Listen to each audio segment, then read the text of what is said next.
મોરબીના સિરામિક ફેક્ટરીના ભાગીદારે કર્મચારી પર કાર ચડાવી કર્યો હત્યાનો પ્રયાસ.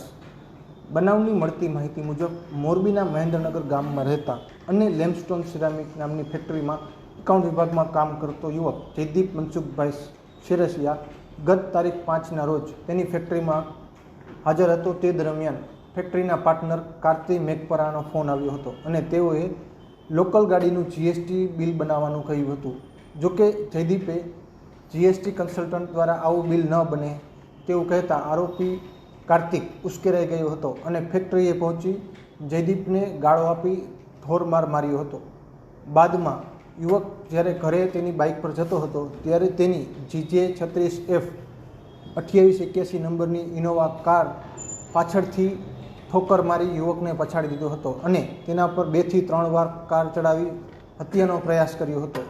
બનાવમાં યુવકને હાથમાં અને પગના ભાગે ઈજા પહોંચી હતી. યુવક પર કાર ચડાવી આરોપી કાર્તિક ત્યાંથી ફરાર થઈ ગયો હતો. જે બાદ ફેક્ટરીના સિક્યુરિટી ગાર્ડ અને આસપાસના અન્ય લોકો એકઠા થઈ ગયા હતા અને યુવકને સારવાર અર્થે હોસ્પિટલ ખસેડ્યો હતો.